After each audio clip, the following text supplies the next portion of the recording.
بسم الله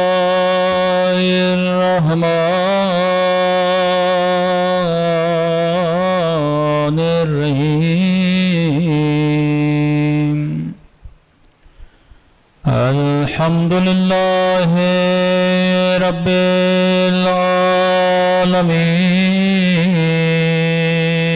العالمين الحمد لله كما هو أهله الصلاة والسلام على سيد المرسلين وخاتم النبيين أبي القاسم محمد اللهم صل على محمد وعلى آله الطيبين الطاهرين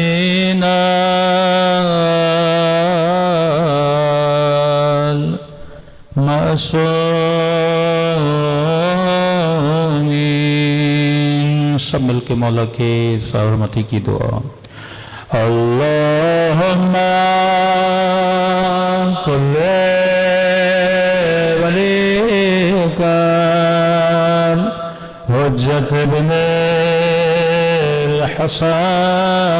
الحسن صلواتک علیہ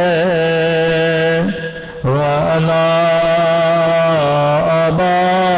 آبائه فی هذه الساعة وفي كل وليا وحافظا وقائدا ودليلا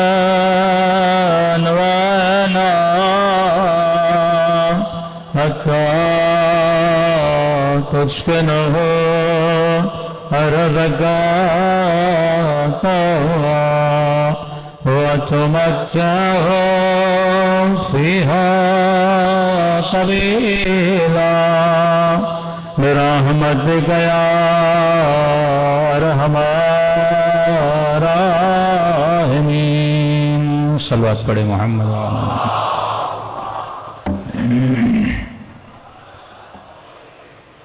بسم اللہ الرحمن الرحیم رب اشرح لی صدری ویسر لی امری واحلل عقدۃ من لسانی یفقہوا قولی اما بعد فقط قال سبحانہ وتعالی ان فی خلق السماوات والارض واختلاف اللیل والنہار لآیات لأولی الالباب صلوات پڑھے محمد وآل محمد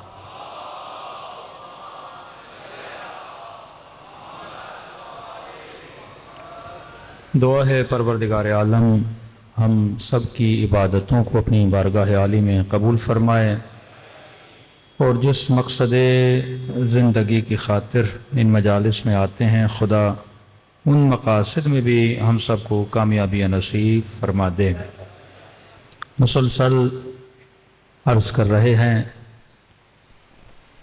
کہ زندگی یا ظلمتوں میں گزرتی ہے یا نور میں ظلمتوں میں گزرنے والی زندگی کو معصوم نے جہالت کا نام دیا ہے نور میں گزرنے والی زندگی کو معصوم نے عقل کا نام دیا ہے رسول بھی یہی فرماتے ہیں اول ما خلق اللہ عقلی خدا نے سب سے پہلے میرے عقل کو خلق کیا اور چھٹے امام جعفر صادق علیہ السلام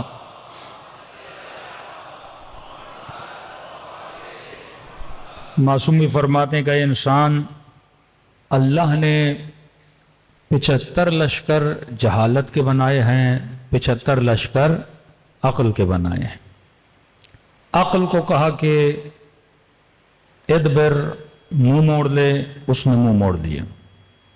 پھر اسے کہا کہ اقبل میری طرف دیکھ، اس نے مڑ کے دیکھا، اور اسے کہا کہ میں نے اپنی بہترین مخلوق اگر بنائی ہے تجھے بنایا ہے۔ اب یہی جملے پھر جہالت کے لیے ہیں کہ جہل کو کہا کہ پیٹھ دکھا، اس نے پیٹھ دکھائی، اور جب اسے کہا کہ میری طرف آ تو معصوم فرماتے ہیں فاستکبر، اس نے مڑ کے اللہ کی طرف دیکھا نہیں، تکبر کیا۔ پھر خدا نے کہا کہ اگر کائنات میں میری ملعون ترین مخلوق ہے تو ہے۔ پھر فرمایا کہ اللہ نے عقل کو عزت دی، کرامت دی، لشکر دیا۔ یہ منظر جہل دیکھ رہا تھا، جہالت دیکھ رہی تھی، اور وہ کرامت دیکھ کر اس کے دل میں کیا پیدا ہوا؟ حسد پیدا ہوا، عداوت پیدا ہوئی عقل کی۔ اور مقام تعجب یہ ہے کہ معصوم فرماتے ہیں اس جہل نے اللہ سے ڈیمانڈ کی۔ یہ گویا آدم اور ابلیس کا قصہ بیان ہو رہا ہے کہ یہی ڈیمانڈ کی ابلیس نے کہ خدایا مجھے مہلت دے۔ اللہ نے کہا کیا چاہیے؟ کہ اگر تم نے اس کو 75 لشکری دیے ہیں تو مجھے بھی 75 لشکری عطا کر۔ خدا نے کہا ٹھیک ہے تجھے لشکری دے تو رہا ہوں، لیکن یہ وعدہ دو کہ عصیان نہیں کرو گے، میرے خلاف نہیں جاؤ گے۔ اس نے قبول کیا کہ میں نہیں جاؤں گا۔ پھر خدا نے کہا کہ یہ میرا بھی وعدہ ہے، اگر تو عصیان کرے گا تو میں اپنی رحمت تمہارے اوپر سے اٹھا دوں گا۔ اب معصوم فرماتے یہاں رحمت سے مراد پروردگار جب یہ کہے کہ میں رحمت اٹھا دوں گا، یعنی جہاں جہاں خدا کی رحمت نہیں وہاں ظلمت ہے، اور جہاں ظلمت ہے وہاں جہنم ہے۔ مطلب ہم سب کے اندر صفات جہل موجود ہیں، لیکن بالقوہ موجود ہیں، بالفعل نہیں ہیں۔ اور کیونکہ خدا نے کہا میں تجھے دے رہا ہوں، لیکن اگر عصیان کرو گے تو میری رحمت سے دور ہو جاؤ گے۔ یہ طاقتیں، یہ سپاہی میں تجھے دے رہا ہوں، لیکن اگر ان سپاہیوں کو میدان میں لا کر میرے خلاف استعمال کرو گے تو میں سزا دوں گا۔ تبھی معصوم فرماتے ہیں حسد دل میں رکھو گے تو اس کی سزا نہیں ہے، بغض دل میں ہے تو اس کی سزا نہیں ہے، لالچ دل میں ہے تو سزا نہیں ہے، گناہ کی نیت شہوت دل میں ہے تو سزا نہیں ہے، لیکن جیسے تو اس کو ظاہر کرتا ہے پھر خدا سزا دیتا ہے۔ مطلب یہ 75 لشکر ہم سب کے اندر موجود ہیں۔ حسد، کوئی ایسا بندہ نہیں جس کے اندر حسد نہ ہو، کوئی ایسا بندہ نہیں جس کے اندر ہرس نہ ہو، کوئی ایسا بندہ نہیں جس کے اندر لالچ نہ ہو، کوئی ایسا بندہ نہیں جس کے اندر غصہ نہ ہو۔ بالقوہ ہم سب کر سکتے ہیں، ہم قاتل بھی بن سکتے ہیں، ہم عالم بھی بن سکتے ہیں، ہم چور بھی بن سکتے ہیں، یہ طاقتیں ہمارے اندر موجود ہیں۔ بھائی جو چور آج چور بنا ہے کیا پہلے دن سے چور تھا؟ جو قاتل آج قاتل بنا ہے پہلے دن سے قاتل تھا؟ جو نشئی آج نشہ کر رہا ہے کیا پہلے دن سے ماں کے پیٹ سے یہ نشئی تھا؟ نہیں۔ جو بندہ فر جھوٹ بول رہا ہے کیا پہلے دن سے جھوٹا تھا؟ کیا شمر پیدا ہوتے ہی شمر تھا؟ کیا یزید پیدا ہوتے ہی یزید تھا؟ قطعاً ایسا نہیں ہے۔ یہ سارے لشکر آپ کے اندر بھی ہیں، اس کے اندر بھی تھے۔ فرق یہ ہے کہ حبیب نے جہالت کے لشکر کو مار کر عقل کے لشکروں کے علم کو اٹھایا، اور حسین کے دشمنوں نے عقل کے سپاہیوں کو قتل کیا اور جہالت کے لشکروں کو کیا کیا؟ بلند کیا۔ اب ایک آیت رہ گئی ہے، پھر میں بحث کے اندر داخل ہوتا ہوں کہ میں نے فرمایا کہ نور کی مثال اہل بیت کی طرح ہے، جس کی ہم نے مشکات بولا، دو مصباح بولے، مصباحن المصباح الزجاجہ جناب سیدہ۔ ایک میڈیکل پوائنٹ ہے، آپ کی صحت کے لیے بھی ہے اور فضیلت اہل بیت بھی اس میں ہے، صلوات پڑھیں تاکہ میں بیان کروں۔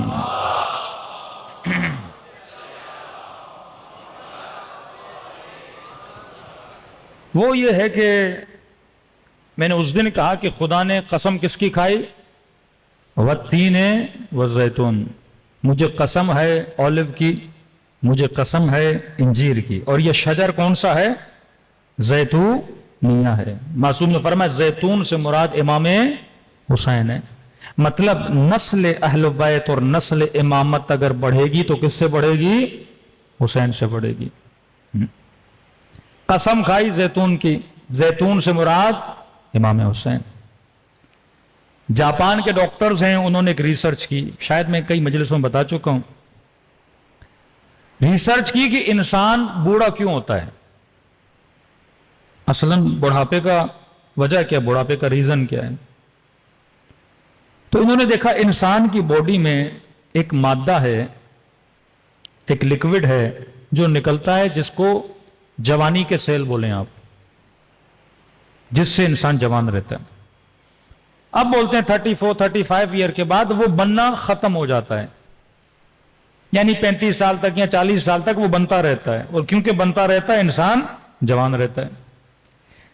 اب وہ بننا ختم ہو جاتا ہے، جیسے وہ بننا ختم ہو جاتا ہے انسان بوڑھا ہونا شروع ہو جاتا ہے، بال سفید ہونا شروع ہو جاتے ہیں، کھال پہ جھریاں آنا شروع ہو جاتی ہیں، گھٹنوں میں تکلیف ہونا شروع ہو جاتی ہے۔ تو اگر امام زمانہ آج تک زندہ ہیں تو میڈیکلی کوئی ریزن ہے نا، اللہ جو بھی کرتا ہے اسباب کے ذریعے کرتا ہے نا، ہمارا وہ مٹیریل اور مادہ ختم ہو جاتا ہے، مولا کا ختم ہی نہیں ہو رہا، تو مولا ابھی تک کیا ہے، جوان ہے۔ خدا جسے چاہے 1000 سال حضرت نوح کو زندگی دی، بھائی نوح کیسے زندہ رہے، آج 120 سال ہی بندہ زندہ نہیں رہ سکتا، تو وہ چیز حضرت نوح کے باڈی میں تھی، مدام بن رہی تھی، جس سے حضرت نوح کیا رہ رہے تھے، جوان رہ رہے تھے۔ اب انہوں نے کہا کہ ہم دیکھیں کہ یہ مادہ کس چیز سے بنتا ہے، تاکہ ہم کوئی دوائی بنائیں، کوئی ٹیبلٹ بنائیں، کوئی گولی بنائیں، کہ اگر آٹومیٹیکلی نہیں بن رہا، ہم باہر سے انسان کے پیٹ میں ڈالیں اور جس سے انسان کیا رہے، جوان رہے۔ ہزاروں پودوں پہ انہوں نے ریسرچ کی کہ واقعی یہ کس چیز سے بنتا ہے، کیسے بنتا ہے، تو کہتے ہیں ہزاروں پودوں پہ ریسرچ کرنے کے بعد یہ ایک نتیجے پہ پہنچے کہ یہ مادہ 2 پھلوں میں پایا جاتا ہے۔ ایک پھل ہے اولیو، ایک پھل ہے انجیر، ان دونوں میں پایا جاتا ہے، اور یہ دونوں جوان رہنے کے پھل ہیں۔ بندہ اگر جوان رہنا چاہتا ہے تو یہ پھل کھائے۔ پھر کا کتنی مقدار میں کھائے، اب بندہ 10 ٹیبلٹ کھائے، 15 ٹیبلٹ کھائے، 1 کلو انجیر کھائے، 10 کلو انجیر کھائے، تو نتیجہ نکالا اگر بندہ 7 زیتون کھائے یا 1 انجیر یا برعکس، تو یہ اس کا ڈوز ہے۔ اب انہوں نے ریسرچ کی، یہ ریسرچ پہنچی مصر کے ایک قرآنیات پہ کام کرنے والے بندے پر۔ اس نے دیکھا کہ پورے قرآن میں پروردگار عالم نے ایک پھل کا نام 7 مرتبہ لیا ہے اور ایک پھل کا نام 1 بار لیا ہے۔ تو انہوں نے ان ڈاکٹرز کو خط لکھا کہ تم نے اتنی محنت کر کے اس ریسرچ پہ پہنچے ہو، یہ تو خدا نے قرآن میں ہمیں کب کا بتا دیا ہے۔ ان پھلوں کی خدا نے، اب میں نے یہ پڑھا اور فوراً پڑھنے کے بعد میرے ذہن میں رسول خدا کی حدیث آ گئی کہ ان الحسن والحسین سیدہ شباب اہل جنت، حسن و حسین جنت کے جوانوں کے سردار ہیں، کہ جو دنیا میں حسن و حسین کو مانے گا وہ جنت میں جوان رہے گا، جو ان کے ناموں والے پھل کھائے گا وہ دنیا میں جوان رہے گا۔ ہاں، یہ برکت ہے، اگر کوئی چیز ان سے منسوب بھی ہو جاتی ہے اس میں کیا آ جاتی ہے، برکت آ جاتی ہے۔ تو لہذا جتنے شیعیان اہل بیت ہیں ان کے سفروں پہ زیتون بھی ہونا چاہیے، انجیر بھی ہونا چاہیے۔ آسان طریقہ کھانے کا، اب اولیو بھی تو پاکستان میں اتنے نہیں ملتے، اولیو کا تیل تو ہر جگہ ملتا ہے، ہاں ورجن خالص اولیو کا تیل لے لیں، اب 7 کی جگہ پہ آپ 1 چمچ تیل ہی کھا لیں، اور ڈیلی 1 انجیر کھائیں تو نہ گھٹنوں کی تکلیف ہوگی، نہ کوئی انشاءاللہ دماغی بیماری ہوگی۔ دل تو ویسے ہی علی والوں کے جوان ہوتے ہیں، بدن بھی آپ کے جوان ہو جائیں گے۔ صلوات پڑھے محمد و آل محمد پر۔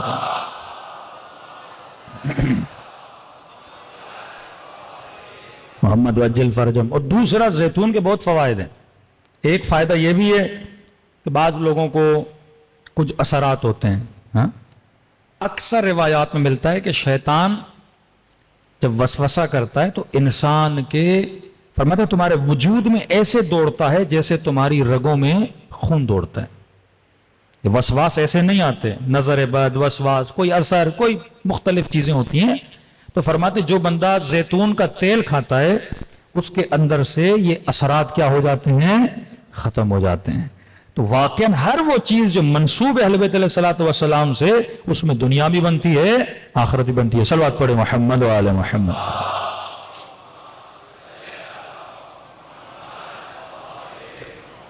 اب معصوم نے فرمایا کہ خدا نے جہل کو کس سے بنایا؟ او کا ظلمات فی بحر لجی. میں نے اس دن بھی عرض کیا، جہالت کو ایک پانی سے بنایا جو بالکل کڑوا پانی ہے. اب خدا نے نور کا ذکر کیا، 40ویں آیت ہے. پروردگار عالم پھر جہالت یعنی دشمن اہل بیت کا ذکر کرتا ہے، کہتا ہے او کا ظلمات فی البحر.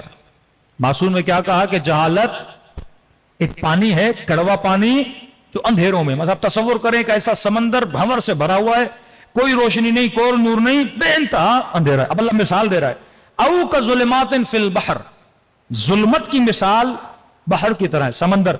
بحر لجی، وہی جملہ جو امام جعفر صادق نے کہا، وہی جملہ پروردگار عالم قرآن میں کہہ رہا ہے.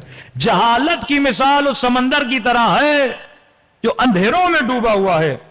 اب اس کی تفسیر میں نہیں جاؤں گا، عقل مند لوگ صرف اشارہ سمجھ لیں. خدا اشارے دے رہا ہے، کہتا یغشا ہو، اس ظلمت نے اس نور کو ڈھانپا ہوا ہے. میں صرف اشارہ دوں گا، سمجھنا آپ کا کام ہے. یغشا ہو موجن، ایک موج نے، ایک لہر نے اس نور کو کیا کیا ہوا ہے؟ ڈھانپا ہوا ہے. من فوق ہی موج، ایک لہر نہیں ہے، ایک لہر کے اوپر دوسری لہر ہے. من فوق ہی سحاب، دو لہریں نہیں ہیں، اس دوسری لہر کے اوپر بھی ایک کالا بادل ہے. کتنے ہو گئے؟ 3 ہو گئے.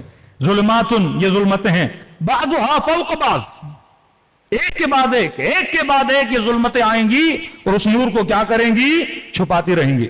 لیکن فرمایا مسلمانوں خبردار، اذا اخرج یدہ، اگر ان ظلمتوں کے اندر سے کوئی چوتھا ہاتھ باہر نکل آئے، لم یکد یراہا، جو نظر نہیں آ رہا، ظلمتوں نے اتنا گھیرا ہوا ہے. ومن لم یجعل اللہ لہ نورا فما لہ من نور، لیکن یاد رکھنا یہ ہاتھ کیا ہے؟ نور پروردگار عالم ہے. بنو عباس، بنو امیہ، ایک ظلمت کے بعد دوسری ظلمت. لیکن یہ مت سمجھنا کہ ظلمتیں ہمیشہ رہیں گی. ان ظلمتوں کے بیچ سے، ان اندھورے کے بیچ سے خدا ایک ہاتھ باہر نکالے گا.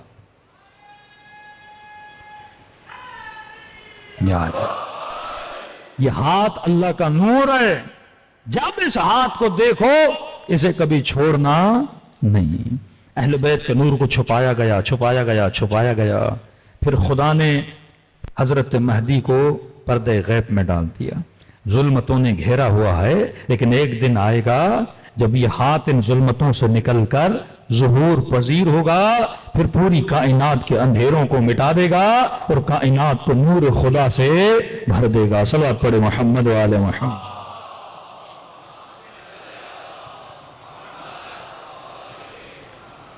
تو معصوم فرماتے ہیں کہ یاد رکھنا، پہلی چیز جو لشکر جہل کے طاقت کی چیز ہے، وہ چیز ہے کہ لشکر جہل حسود ہوتا ہے. کبھی حسد نہ کرنا. پہلا اس کا حربہ جلن ہے. مومن ترقی کر رہا ہے، آپ اس مومن سے جلو. اللہ نے فلاں کو اولاد دی ہے، بندہ اسے حسد کرے. کسی کی اچھی گاڑی ہے، آپ اسے حسد کرو. کسی کا اچھا گھر ہے، آپ اسے حسد کرو. امیر المؤمنین اہل بیت علیہ الصلوۃ والسلام فرمائے جو ادعا کرے، 2 طرح کے شیعہ. ایک وہ شیعہ جو ادعا کرتا ہے میں امیر المومنین کا شیعہ ہوں، دعویٰ کرتا ہے میں امیر المومنین کا شیعہ ہوں، لیکن حقیقی شیعہ نہیں ہے. ملتا ہے سفینۃ البحار، ایک کتاب ہے شیخ عباس قمی، بہت پیارا واقعہ ہے. لکھتے ہیں حضرت سلیمان ایک جگہ سے گزر رہے تھے. جناب سلیمان کی خصوصیت تھی، پودوں کی زبان بھی جانتے تھے، پلانٹ سے بھی باتیں کرتے تھے، چڑیاؤں سے باتیں کرتے تھے، پرندوں سے باتیں کرتے تھے، چوٹیوں سے باتیں کرتے تھے. یہ علم طب جو چڑیا اور پلانٹس کا علم نکلا، یہ حضرت سلیمان سے ملا ہے. ایک ایک پودے کے پاس جاتے تھے، ہاں بتا بھائی تمہارا فائدہ کیا ہے؟ پودا خود بولتا تھا میں اس کے لیے بناؤں. ایک ایک درخت کے پاس جاتے تھے، تیرا فائدہ کیا ہے؟ کہتا میں اس چیز کے لیے بناؤں.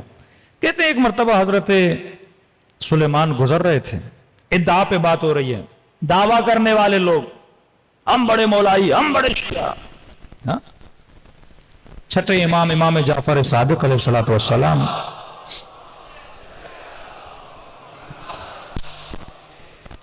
ایک شخص آئے، مولا میرے 4-5 دوست ہیں جو یہ بولتے ہیں وہ آپ کو بہت مانتے ہیں، لیکن مولا ان کے اندر کچھ عادتیں بری ہیں، کبھی جوا بھی کھیلتے ہیں، کبھی شراب بھی پیتے ہیں، کبھی گناہ بھی کرتے ہیں، لیکن کہتے یہ ہیں، دعویٰ یہ کرتے ہیں کہ وہ آپ کے ماننے والے ہیں.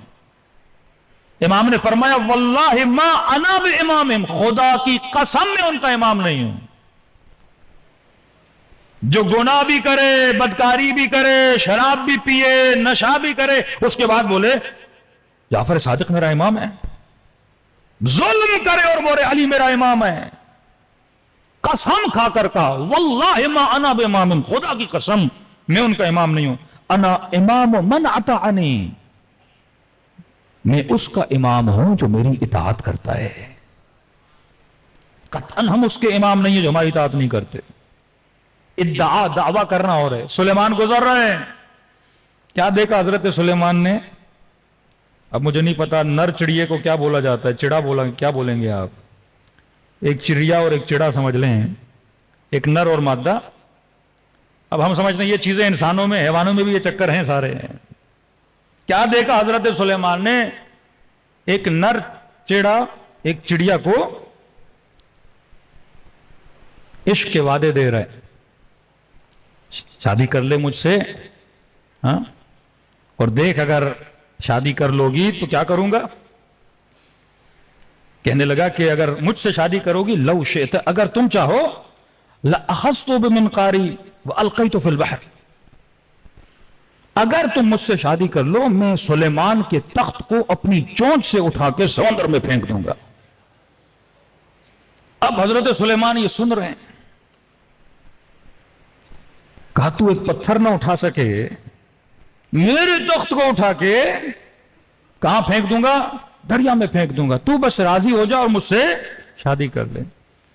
اب حضرت سلیمان چڑیاؤں کی زبان جانتے ہیں، معصوم فرماتے ہیں دونوں کو بلایا، ادھر آؤ. کہا یہ کیا کہہ رہے ہو کہ تم میرے تخت کو اٹھا کے کیا کرو گے؟ پھینک لو گے. جب حضرت سلیمان کو تھوڑا غصہ آیا، اس نے کہا یا نبی اللہ، اے اللہ کے نبی، المحب لا یلام علی ما یقول، محبت کرنے والے کو ملامت نہیں کرتے وہ جو بولتا ہے. ہاں، سلیمان کو جملہ اچھا لگا، کہا میں محبت میں بولے جا رہا ہوں، آپ کو ہی پتا ہے میں آپ کا تخت کہاں اٹھا سکتا ہوں. ہاں؟ جوان کہتے ہیں نا کہ میں ستارے توڑ کے لاؤں گا، چاند توڑ کے لاؤں گا. ہاں؟ اب یہ تو چلو، اب یہاں پہ بندہ کمپیئر کرے کہ حیوانوں سے بھی معصوم کہتے ہیں سیکھا کرو. عقل مند بندہ ہر شے سے سیکھتا ہے، تجربہ لیتا ہے. کہ مرغے سے غیرت سیکھو، کوے سے حیا سیکھو. آج کل کئی ایسے لوگ ہیں مرغے جتنی بھی غیرت نہیں ہے، مرغا بھی برداشت نہیں کرتا اس کی مرغی کو کوئی اور دیکھے. ہاں، کوے سے حیا سیکھو. اور یہ بندہ 2 من کا میک اپ لگا کے بیوی کو لوگوں کے سامنے لاتا ہے، کہہ رہے جلا رہا ہوں سب کو. بے غیرت آدمی، غیرت نہیں، حیا نہیں، عفت نہیں. اللہ قیامت میں اسے مرغے سے بدتر بنا کے اٹھائے گا. کہ مرغا تو اس سے افضل ہے، اس میں غیرت تھی. معاشقہ، محبت کرنا سیکھنا ہے. معصوم کا فرمان ہے کبوتر سے سیکھو. 3 چیزیں کوے سے سیکھو: صبح سویرے اپنے کام کے لیے نکلنا، رات جلدی اپنے گھر کی طرف لوٹنا، صبح سے شام تک جاب پر اور رات کو پھر ہوٹلوں پر، دوستوں کے ساتھ نکل گیا. حقوق دیے ہیں خدا نے. صبح سے شام تک رزق حلال کے لیے جا، شام کو واپس آ. شادی شدہ ہے، بچے ہیں، ان کو ٹائم دے. شادی نہیں ہے، ماں باپ کو ٹائم دے. ان کی خدمت کر، ثواب کما. کا حیا سیکھنا ہے، وہ بھی کا کوے سے سیکھو. کوا کبھی بھی میاں بیوی کا ریلیشن دوسرے حیوانوں کی طرح عام نہیں کرتا. حیا سیکھ. ہر شے میں خدا نے کیا رکھی ہے؟ نشانی رکھی. مزاحن بعض جوانوں کو کہتا ہوں، اب یہ جوان خط لکھتا ہے اگر آپ شادی کر لیں گی ہم چاند توڑ کے لائیں گے، ستارے توڑ کے لائیں گے. اور سامنے بھی کیونکہ عقل نہیں ہے، چڑیا جتنی عقل ہوتی، دیکھیے چڑیا نے کیا جواب دیا، اور وہ بھی بندے راضی ہو جاتے ہیں کہ چلو واقعاً ستارے توڑ کے لائے گا. حالانکہ اگر عقل ہوتی وہ بھی سمجھتی ستارہ کیسے توڑ کے لائے گا، وہ توڑ کے لائے گا بھی تو مر جائے گی، وہ اتنا بڑا ہے. کئی ایسے ستارے ہیں جو دنیا سے بڑے ہیں. ڈیمانڈز وہ کرو جو عاقلانہ ہو. یہ چڑیا ہے، چڑے کو کیا پتا، وہ تو کہہ رہا ہے کل عاشقو یا نبی سلیمان. عاشق کی ملامت نہیں کرتے، وہ تو جو بولتا ہے بولتا ہے. حضرت سلیمان کو اس کی یہ بات تھوڑی اچھی لگی. حضرت سلیمان نے چڑیا کو بلایا، کہ جب اتنا اصرار کر رہا ہے، منتیں کر رہا ہے، کر لے شادی اس کے ساتھ. چڑیا نے کیا جواب دیا؟ فرمایا نبی سلیمان لا یحبنی ہوا مدعن. ایک نمبر کا جھوٹا ہے، سچ نہیں بول رہا، ادعا کر رہا ہے کہ میں تیرا عاشق ہوں، دعویٰ کر رہا ہے کہ میں تیرا عاشق ہوں. نبی سلیمان میں نے کئی چڑیاؤں کے ساتھ اسے یہ بولتا ہوا دیکھا ہے، سب کو یہی بولتا ہے میں تخت سلیمان کو سمندر میں پھینک دوں گا. امام معصوم فرماتے ہیں جب جناب سلیمان نے چڑیا سے یہ جملہ سنا فبکا سلیمان بکاء شدیدا، کئی دنوں تک حضرت سلیمان روتے رہے، گریا کرتے رہے. کہ مولا کیوں روتے رہے؟ کہ یہ سوچتے رہے ایک حیوان دوسرے حیوان سے ادعائے عشق کر رہا ہے، اللہ کی دربار میں بیٹھ کے کہنے لگا خدایا کہیں ایسا تو نہیں سلیمان بھی تجھے بول رہا ہے تیرا عاشق ہے، پر یہ ادعا و حقیقت میں نہ ہو. آج تک کبھی سوچا نحن عشاق الحسین، ہم حسین کے عاشق ہیں، ادعا ہے نا. یا لیتنا کننا معکم فافوز معکم فوزا عظیما، اے کاش ہم آپ کے ساتھ ہوتے، اپنی جانوں کو قربان کرتے. ادعا کر رہا ہے نا. کوفیوں نے خط لکھے حسین سب کچھ تجھ پہ قربان، ادعا کی. اور جب کربلا میں یہ مظلوم امام آیا، کسی نے لکھا انہوں نے اتنا لوٹا کیوں تھا. شامی اتنے نہیں تھے کربلا میں جتنے کوفی تھے، زیادہ لشکر کوفے سے گیا. کہ ابن زیاد ہم جا رہے ہیں حسین کو قتل کرنے، کیا دو گے؟ خاک ہو ایسے لوگوں کے سروں پہ، نہ دنیا ملی نہ آخرت ملی. ابن زیاد نے کہا کچھ بھی نہیں دوں گا، بس گھوڑے کا چارہ دوں گا کربلا آنے جانے کا. آپ بولو میں فلاں جرم کرنے جا رہا ہوں، مولانا صاحب کیا دو گے؟ میں بولوں صرف گاڑی کا پیٹرول دوں گا اور کچھ بھی نہیں دوں گا. کیونکہ جن کو دینا تھا وہ شروع میں چلے گئے، آخر میں لوگوں نے کہا ہمیں کیا ملے گا، انہوں نے کہا ہم بھی جائیں. ایسا نہ ہو انہوں نے اتنا کمایا ہم کیا کمائیں گے، کب فلاں کو اتنا دیا کب ختم ہو گیا، بیت المال میں پیسہ نہیں ہے، کہ کچھ تو دو، کہ گھوڑے کا چارہ دوں گا آنے جانے کا. کہتے ہیں یہ جو خالی ہاتھ پہنچے تھے نا، جن کے پاس کچھ نہیں تھا، انہوں نے خیموں کو لوٹنا شروع کیا. کچھ تو ملے، کچھ تو لے کر جائیں. ایک طرف یہ لشکر جہل، دوسری طرف عقل کامل حسین بن علی. بی بی زینب فرماتی ہیں جب وداع کرنے آئے نا امام حسین، جب جانے لگے خود لڑنے کے لیے، تو کہا بہن زینب کرتا دو، کرتا پہنا. کہتی خنجر نکال کے کرتے کو پھاڑنا شروع کیا. جب کرتا پھاڑ کے پہن لیا، پھر کہا بہن زینب وہ جو میرا سب سے اچھا والا کرتا ہے نا پیلے رنگ کا، وہ لاؤ، نیا کرتا. پھٹے ہوئے کرتے کے اوپر امام حسین نے وہ کرتا پہنا. بی بی زینب نے سوال کیا بھیا حسین کیوں یہ کرتا پہن رہے ہو؟ نچلے کو پھاڑا ہے، اوپر نیا پہن رہے ہو، جبکہ پتا بھی ہے یہ ظالم ہر چیز لوٹ لیں گے. یہ لشکر عقل کے مالک ہیں، فرمایا بہن زینب میں نہیں چاہتا جو لوٹنے آئے وہ خالی ہاتھ جائے. ایسا سخی دیکھا ہے کہیں جسے یہ بھی یہ لوٹنے آئیں گے حسین کے بدن سے بھی خالی ہاتھ نہ جائے؟ ایسا امام. فرمایا یہ حوث تھی ان کے اندر، کیونکہ زیاد نے ان کو کچھ نہ دیا کہ جو لوٹ سکتے لوٹو. آخر میں ابن زیاد کی دربار میں جب سب سے پوچھ تو نے کیا لوٹا، تو نے کیا لوٹا، تو نے کیا لوٹا، تھا کیا خیام حسینی میں لوٹنے کے لیے؟ ادعا کرنے والے کوفی تھے. تاریخ کربلا ہے کہ لوٹ بھی رہا تھا، رو بھی رہا تھا. سیدہ زینب کہنے لگی تجھے ہو کیا گیا ہے؟ تو لوٹ بھی رہا ہے، رو بھی رہا ہے. بچی کے کانوں سے در چھین بھی رہا تھا، رو بھی رہا تھا. کہا مجھے پتا ہے آپ کون ہیں، اگر میں نہیں لوٹوں گا کوئی اور لوٹ لے گا. فرزدق نے کہا نا کہ اب عبداللہ قلوبہم معک سیوفہم علیک، دل تیرے ساتھ ہیں پر تلواریں تیرے خلاف ہیں. جب انسان نور سے دور ہو جائے. اب اہل بیت کون ہے؟ مظہر عقل. اللہ نے عقل کو اس عالم سے بھیجا کہاں؟ دنیا میں. اہل بیت کا کمال کیا ہے؟ عقل کو کھول کے آپ کے سامنے رکھنا. مثال کی طرح سمجھاؤں گا. دیکھیے میں آپ کے سامنے باتیں کر رہا ہوں. بات کرنا کیا ہوتا ہے؟ میں اپنے باطن کو لفظوں میں ظاہر کر رہا ہوں. جو بات میرے ذہن میں آپ کو نظر نہیں آ رہی، پوشیدہ ہے، وہ کس طرح ظاہر کر رہا ہوں؟ لفظوں میں. اہل بیت کا یہ کردار ہے. علم خدا ہم سب سے پوشیدہ ہے. اب آپ کی توجہ لفظوں کی طرف ہے یا بات کی طرف ہے؟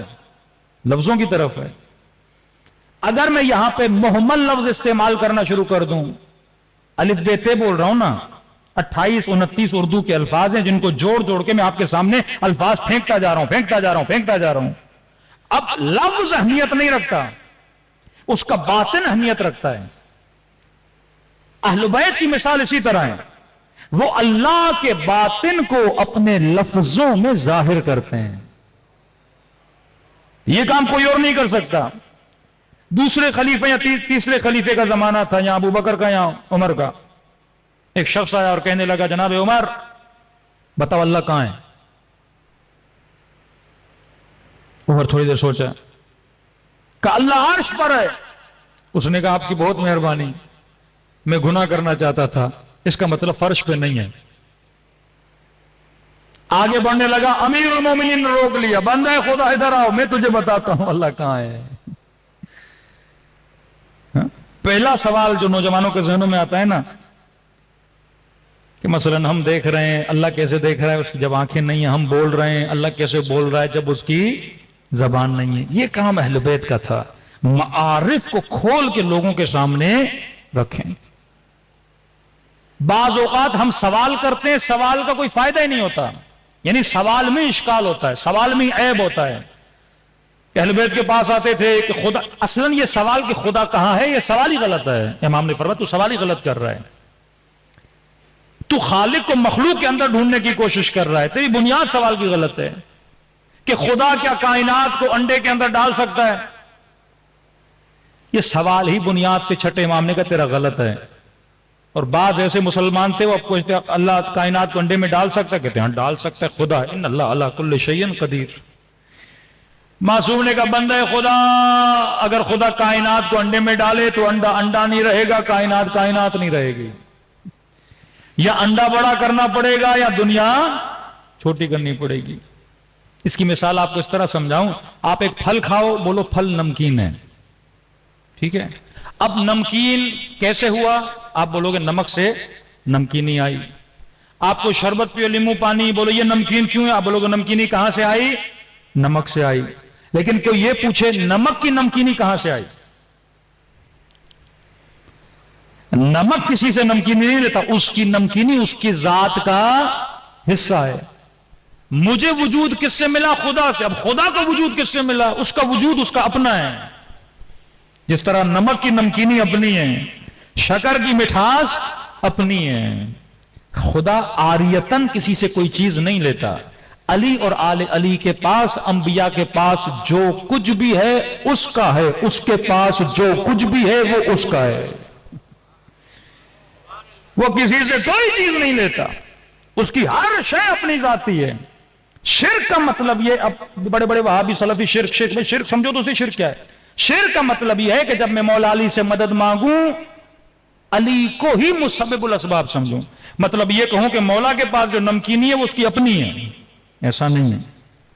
علی کے پاس جو مدد کرنے کا یا طاقت کرنے کا پاور موجود ہے وہ ذاتی نہیں ہے. وہ کہاں سے لے رہے ہیں؟ پروردگار عالم سے لے رہے ہیں. اگر کسی نے یہ بولا کہ نہیں یہ جناب اپنے آپ سے ہی مدد کر رہے ہیں، یہ شرک ہے. یا وجیہن عند اللہ اشفع لنا عند اللہ، لفظ اللہ کا آ رہا ہے کہ اے خدا جب میں بندہ گنہگار تو تیری دربار میں دعائیں کر رہا ہوں، وجی کہتے ہیں عزت کو، میرے چہرے کو نہ دیکھنا، حسین کے چہرے کو دیکھنا، میرے عمل کو نہ دیکھنا، حسین کے عمل کو دیکھنا. کہتے ہیں سلیمان نے جب سنا یہ بندہ ادعا کر رہا ہے، اچانک اپنی طرف متوجہ ہوئے، کہیں ایسا تو نہیں خدایا، میں کہہ رہا ہوں تو میرا رب ہے، تو میرا مولا ہے، تو میرا خدا ہے، میں کہتا ہوں میں تجھ سے ڈرتا ہوں، لیکن اگر میں کسی اور سے ڈر رہا ہوں، کہتے ہیں روتے رہے زار و قطار. یہ اطمینان حاصل ہونا چاہیے. واقعاً اگر میں کہہ رہا ہوں امام زمانہ کا شیعہ ہوں، میری ادعا، میرا مدعا سچ ہونا چاہیے، زبانی نہیں ہونا چاہیے. صلوات پڑھے محمد و آل محمد.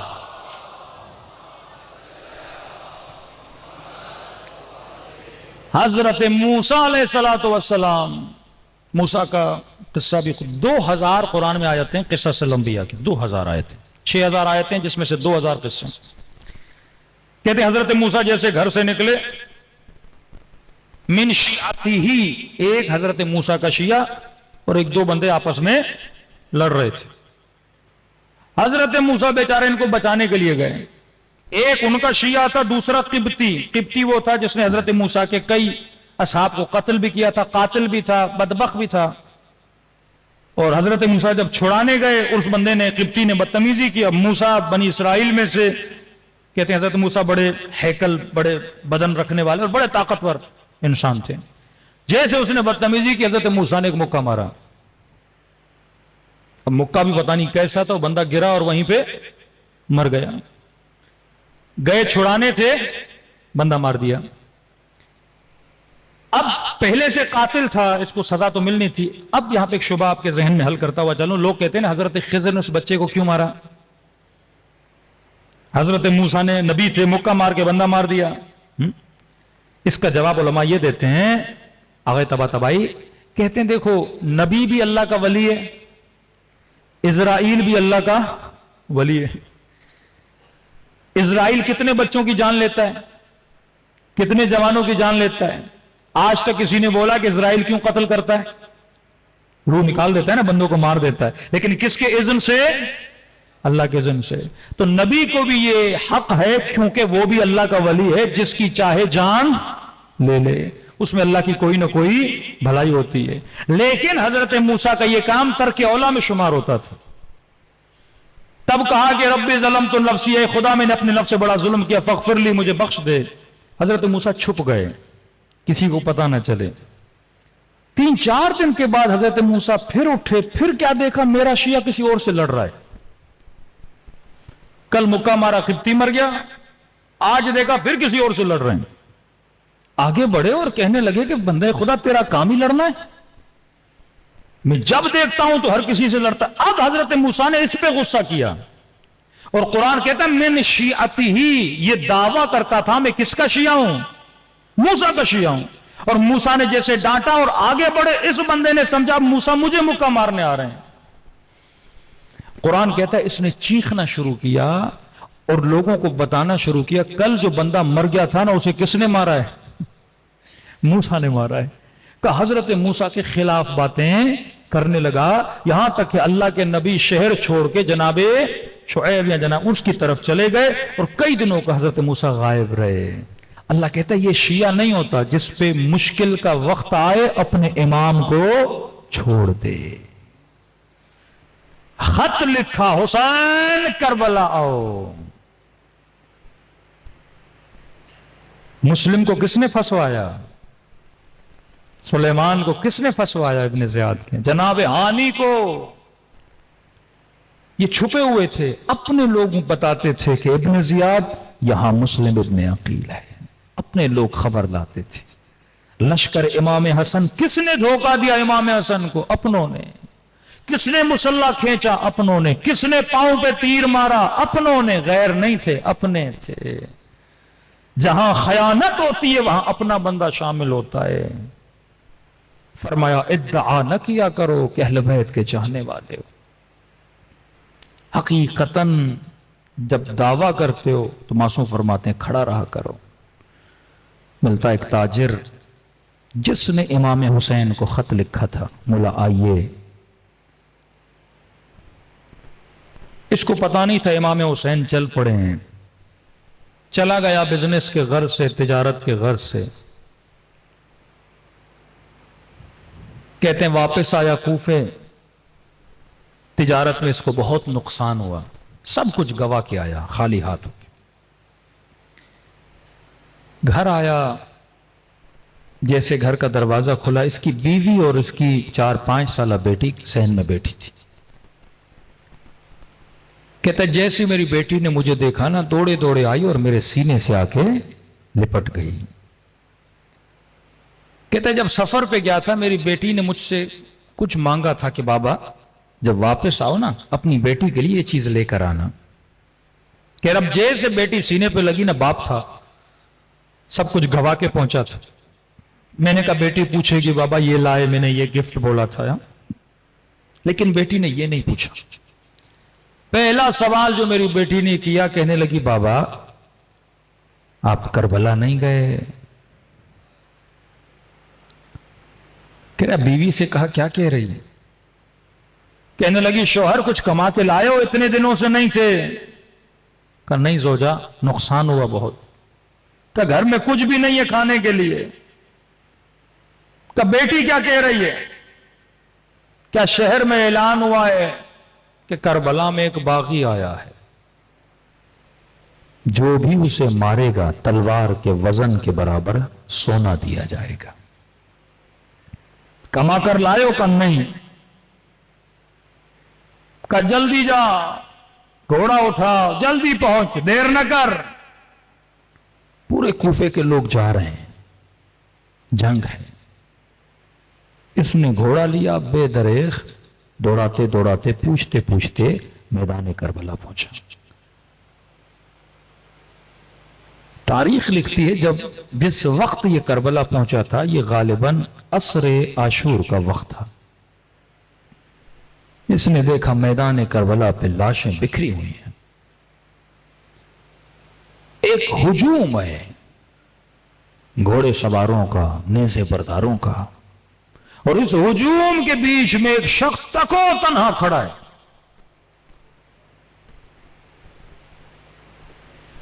کوئی اسے پتھر مارتا ہے، کوئی اسے تیر مارتا ہے، کوئی اسے نیزہ مارتا ہے، کوئی دور سے تلوار مارتا ہے. کہتا میں سمجھ گیا یہ دشمن ہے جسے مارنا ہے. میں بھی اس بھیڑ کے اندر گیا، اس ہجوم کے اندر گیا. میں نے کہا میں پیچھے کیوں رہوں. میں نے بھی ایک پتھر اٹھایا اور آگے بڑھ کے اسے مارنا چاہا. کہ جیسے مارنا چاہتا تھا نا، اس نے نگاہیں بلند کر کے مجھے دیکھنا شروع کیا. کہتا ہے وہ ہے بس اس کی نگاہوں میں تھی. وجود پہ لرزہ طاری ہو گیا. اب جو چہرہ دیکھا تو نورانی، ماتھا دیکھا تو سجدوں کے نشان. میں نے کہا یہ تو کہہ رہے ہیں کسی باغی کو مارنے آ رہے ہیں، یہ شکل باغیوں کی تو نہیں ہے. فوراً اپنے عقل کو روشن کیا اور جہالت کے لشکر کو مارا. کہ کہیں ایسا نہ ہو غلط آدمی کو مار دو، پہلے پوچھو تو صحیح کون ہے. کہتے آگے بڑھا اور میں نے کہا السلام علیک ایھا الشیخ الکبیر، اے بوڑھے تجھ پر میرا سلام ہو. کہتا ہے جب سلام کیا نا تو گویا اس کے چہرے پہ خوشی کے آثار آ گئے. کبھی سوچا عاشور کے دن 100 مرتبہ مولا کو کیوں سلام کہنے کے لیے بولا گیا؟ ایک بار سلام کرو کہ نہیں، عاشورہ کے دن میرے بابا حسین کو 100 مرتبہ سلام کرو. کہ مولا زین العابدین اتنے سلام کیوں؟ کہ کیونکہ عاشورہ کے دن میرا بابا ترس گیا تھا. کوئی سلام کرے میرے بابا کو. کہتے تھے یہ مسلمان نہیں ہے، اس کو کیوں سلام کریں؟ اس نے کہا السلام علیکہ ایھا شیخ الکبیر، اے بوڑھے تجھ پر میرا سلام ہو. اس نے کہا وعلیکہ السلام، تجھ پر بھی میرا سلام ہو. میں نے کہا آپ کون ہیں؟ کہ عجیب ہو، بلاتے بھی خود ہو، پوچھ بھی خود رہے ہو میں کون ہوں. کہ متعجب ہوا کیا مطلب؟ کہ تو نے خط نہیں لکھا تھا حسین کو؟ اب 5 منٹ کے لیے تصور کریں تیرے ہاتھ میں پتھر اور تو کسی کو مارنا چاہے، اسی وقت تجھے پتا چلے یہ تیرا امام زمانہ ہے. کیا گزرے گی انسان پہ؟ محب تھا، عاشق تھا. کہتا ہے بدن پہ لرزہ طاری ہوا. میں نے کہا حسین؟ کہاں محمد کا نواسا حسین ہوں. کہتا ہے دوڑا دوڑا مولا کے قریب گیا. میں نے کہا مولا جب تک زندہ ہوں یہ تیر، یہ تلواریں، یہ پتھر اپنے وجود پہ کھاؤں گا. امام نے کہا نہیں، تیرا نام شہداء میں نہیں ہے. حسین کی بات مان، وقت بہت گزر چکا ہے، جتنا جلدی ہو سکے کربلا کی سرزمین سے نکل جا. میں نے کہا مولا اس حال میں اپنے مولا کا حکم دے رہا ہوں نکل جا، تیرا نام شہداء میں نہیں ہے. مولا جلدی کیا ہے؟ فرمایا ابھی آواز دوں گا حل من ناصر ینصرنا. جو آواز سنے گا اور نہیں آئے گا جہنمی بنے گا. میں نہیں چاہتا تو یہ آواز سنے، نکل جا کربلا سے. علماء فرماتے پتہ نہیں حسین کیوں اتنا اصرار کر رہے تھے. کہ شاید حسین یہ چاہتے تھے کوفے میں کوئی تو ہو میری زینب کے لیے چادر کا بندوبست کرے، کوئی تو ہو جو میری غربت کا اعلان کرے. کہتا جب حکم دیا نا امام نے، روتی ہوئی آنکھوں سے قدم پیچھے کرتا گیا. تھوڑا دور بھی ہوا تھا، پیچھے سے پھر آواز دی ذرا میرے قریب تو آ. کہتا ہے خوشی خوشی دوڑا، شاید حسین نے اذن جہاد دینا ہے. آگے بڑھا، مولا لڑوں، دفاع کروں، جان قربان کروں. کہا اس کے لیے نہیں بلایا. مولا کیوں بلایا ہے؟ کہ اپنے زخمی بدن اور زخمی انگلیوں سے حسین نے ایک انگوٹھی اتاری.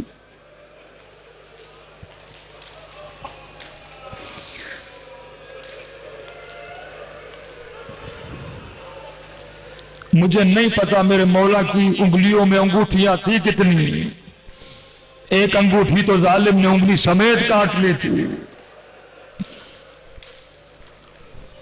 انگوٹھی اتاری اور مجھے دی. کہتا میں پریشان ہوں مولا مجھے کیوں دے رہے؟ کہ دیکھ تو سفر پہ گیا تھا، تیرے گھر میں 4 سالہ بیٹی ہے. اس نے تجھے کہا تھا بابا میرے لیے انگوٹھی لانا، تجھے یاد نہیں تھا، حسین کو یاد ہے.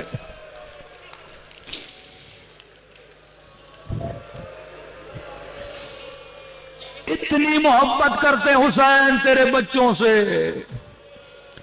فرمایا تو بھی اپنے بچوں سے اتنا عشق نہیں کرتا جتنا حسین کرتے.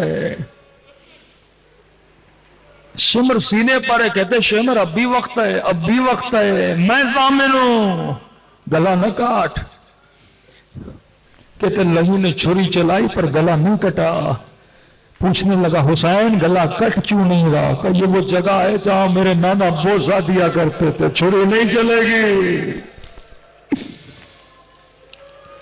دیکھ رہا ہے. کہتے ہیں گودی قتل گاہ جدال عقل و جہل تھا. وہاں پر بھی حسین بتا رہے ہیں عقل کیا ہے اور جہالت کیا ہے. یہاں پر بھی شمر باز نہیں آ رہا، اپنے ہاتھوں سے اپنے لشکر کو قتل کر رہا ہے۔ تبھی میرے چوتھے ماں فرماتے ہیں میرے بابا کا گلا آگے سے نہیں کاٹا گیا، پیچھے سے کاٹا گیا۔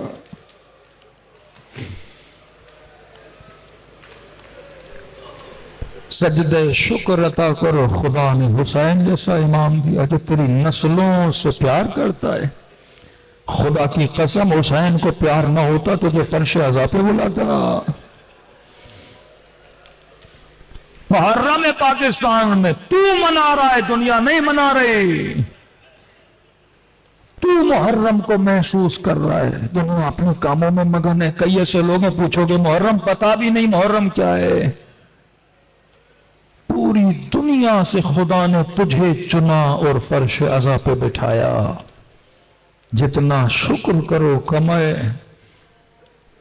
فرمایا ایسے رویا کرو جیسے بوڑھی ماں جوان کے لاشوں پہ روتی ہے۔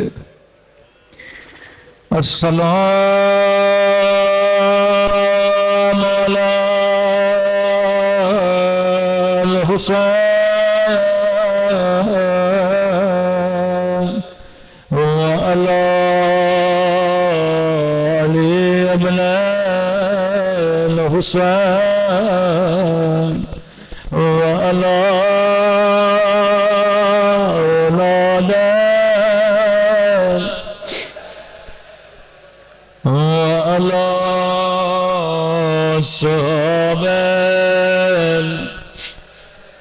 بلند آواز سے السلام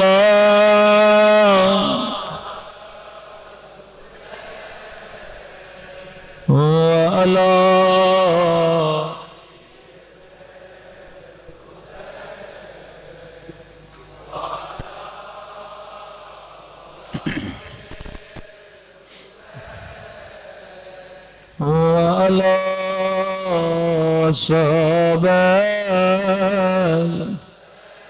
سب مل کے السلام علی الحسین وعلی علی ابن وعلی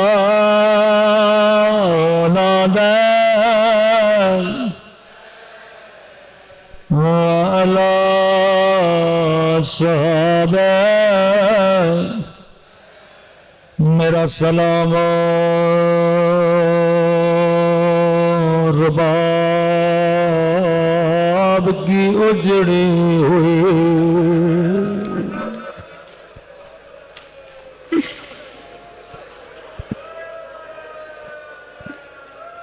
شب عاشور تھی، امام حسین گزر رہے تھے، مختلف خیموں میں جاتے بیبیوں سے ملتے، رباب کے خیمے سے آواز آئی علی اصغر کل اکبر کی ماں اکبر کو قربان کرے گے، کل قاسم کی ماں قاسم کو قربان کرے گے، کل زینب و محمد کو قربان کرے گے۔ میرے لال تو چھوٹا ہے، تو تلوار اٹھا نہیں سکتا، بی بی زہرا کاش میرا بچہ بڑا ہوتا، میں حسین کے لیے میدان بھیج دے۔ مولا حسین کو بڑا پیارا آیا، خیمے میں گیا، علی اصغر کو گود میں لیا، کہنے لگے رباب کل میں تیرے اصغر کو اپنے اکبر سے بڑھا دوں گا۔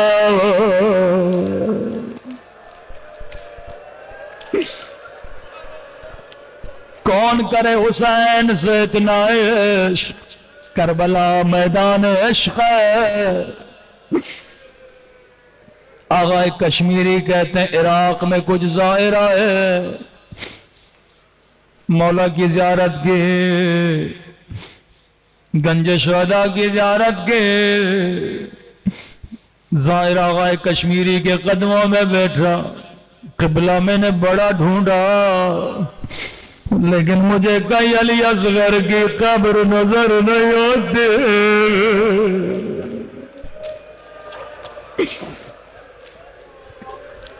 کہاں ہے بدن علی اصغر؟ میں زیارت کرنا چاہتا ہوں. آغا کشمیری کہتے ہیں مجھے بھی پتا نہیں تھا. روایتیں دیکھیں، مذاہب کی کتابیں دیکھیں.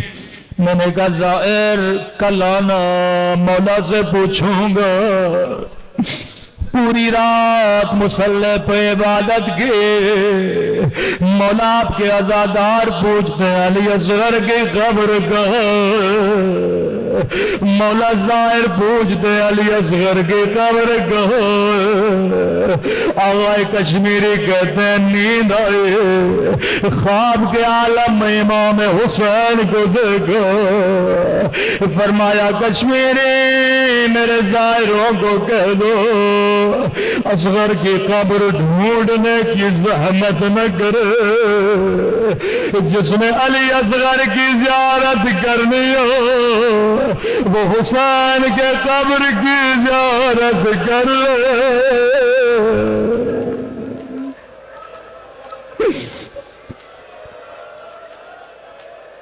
وہ میرے قبر کی زیارت کر کہ مولا میں سمجھا نہیں. کہا زین العابدین نے ننھے سے بدن کو میرے سینے پہ رکھا. علی اصغر کی قبر حسین کے سینے پہ.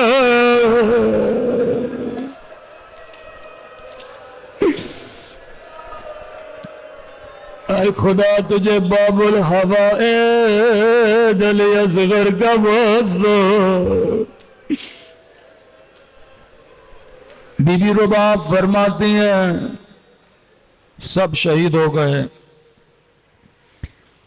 امام حسین میدان میں گئے، جب تک وہ تنہا رہ گئے.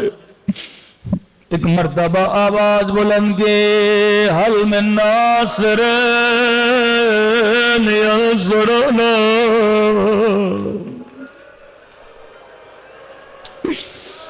ہے کوئی حسین کی مدد کرنے والا؟ ہے کوئی حرم رسول کا دفاع کرنے والا؟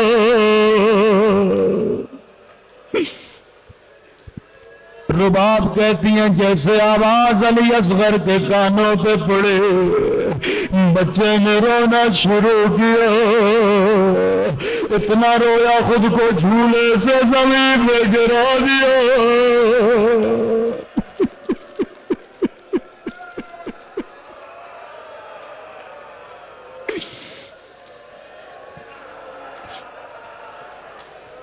جب مولا خیام میں آئے بی بی زینب نے کہا مولا جب سے کہا حل من ناصر اصغر کو چین نہیں.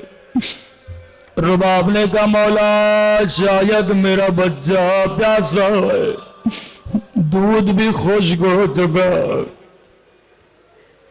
امام نے کہا رباب گھبراؤ نہیں، ان کی دشمنی میرے ساتھ ہے، میں تیرے بچے کو پانی پلاؤں گا.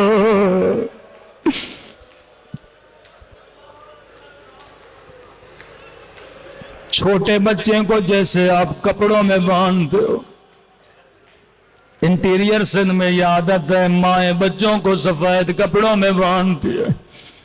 عرب کے یہاں بھی عادت تھی بچوں کے ہاتھوں کو پاؤں کو کپڑوں میں لپیٹا جاتا تھا. حسین نے اصغر کو سفید کپڑے میں لپٹا، گودی میں لیا، لشکر اشقیا کی طرف بڑھے. لشکر کہنے لگا ہم نے سمجھا حسین قرآن لے کر آئے، شاید قرآن کا واسطہ دینے آئے، اپنے ہاتھوں پہ علی اصغر کو اٹھایا، اے فوج اشقیا اگر دشمنی ہے حسین سے، میرے بچے نے تیرا کیا بگاڑا؟ دشمن کے لشکر میں سے کسی لئی نے کہا حسین پیاس تجھے لگی ہے، بہانہ بچے کا بنا رہے ہو۔ اتنا سننا تھا، امام نے کہا علی اصغر حجت خدا کے بیٹے ہو، حجت تمام کرو۔ بچے کو ہاتھوں پہ بلند کیا، ننھی زبان نکالی، ہونٹوں پہ پھیرے،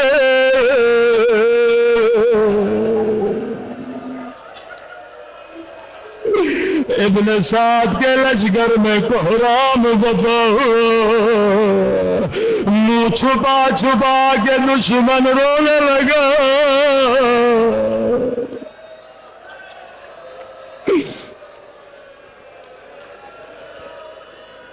شمر نے کہا حرملا اقطع کلام الحسین، جلدی کر حسین کو خاموش کر، کہیں لشکر میں کوہرام بپا نہ ہو جائے۔ لئی نے تیر اٹھایا، کمان میں ڈالا، روایت کے جملے جب چلانا چاہتا تھا ہاتھ لرزتے تھے، دوبارہ اٹھایا ہاتھ لرزے۔ شمر نے کہا حرملا کیا حسین سے ڈر گئے یا علی اصغر سے ڈرے؟ حرملا نے کہا میں حسین سے نہیں ڈرا، لیکن جب تیر چلانا چاہتا ہوں ایک کالے مرغے میں بھی ضرب قرآن کہہ رہی ہے حرملا میرے بچے نے تیرا کیا بگاڑا؟ اور میرا 6 مہینے کا بچہ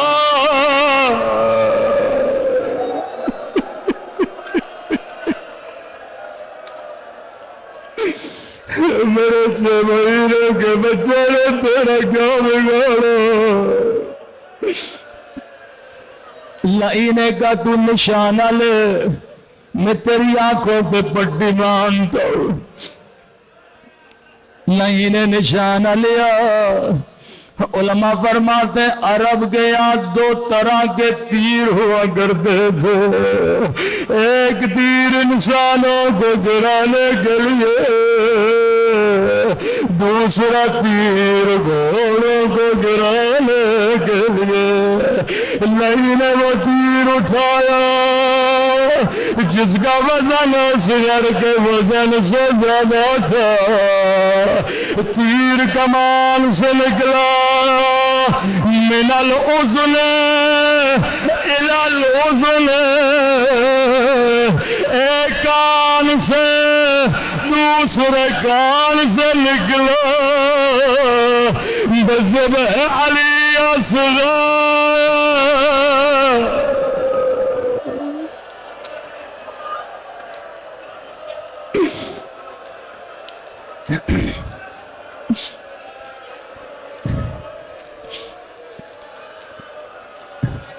عجیب روایت میں نے پڑھی، لشکر اشقیا کا سپاہی کہتا ہے جیسے اصغر کو تیر لگا،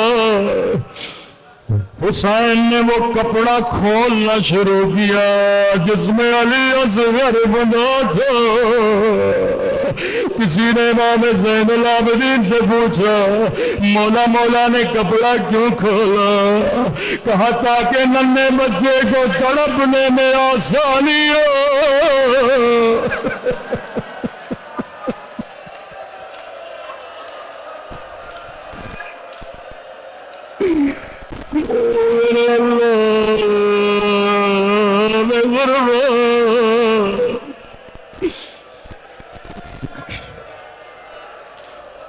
انشاءاللہ صبح عاشورہ مال کریں گے۔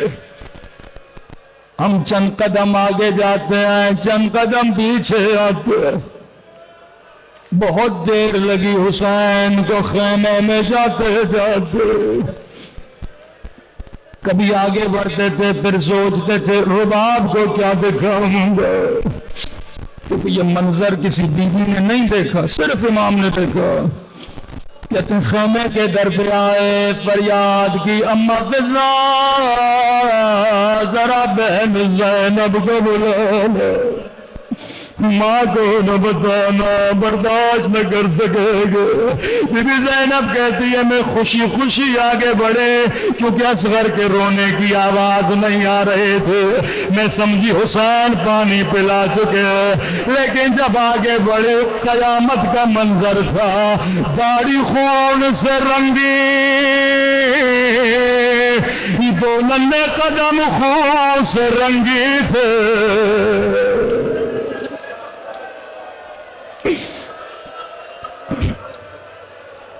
بی بی زینب کو خیمے کے پیچھے لے گئے، ذوالفقار نکالے، ننھی سی قبر کھودے، یہ واحد شہید ہے جسے امام نے دفن کیا۔ علماء فرماتے ہیں حسین جب ننھے سے بدن کو رکھ رہے تھے، رو رو کے کہہ رہے تھے میرے بچے کا بدن بڑا نرم ہے، خاک کربلا بڑے گرم ہے۔ اب مجھے نہیں پتا یہ روایت پڑھوں یا نہیں، کمزور دل مومن مجھے معاف کرے، سید مجھے معاف کرے۔ حسین کی حسرت تھی میرے بچے کا بدن بڑا نرم ہے، سب کے سر کٹے پر اصغر کا گلا نہ کٹے۔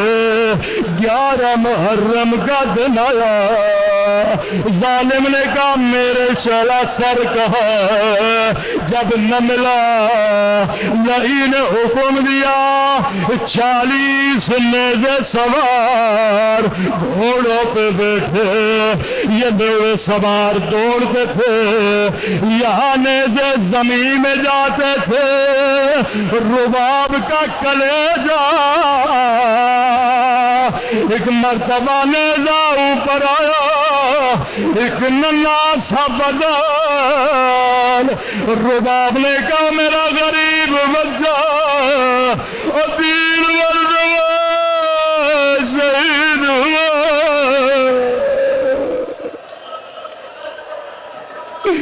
ایک مرتبہ تیر سے،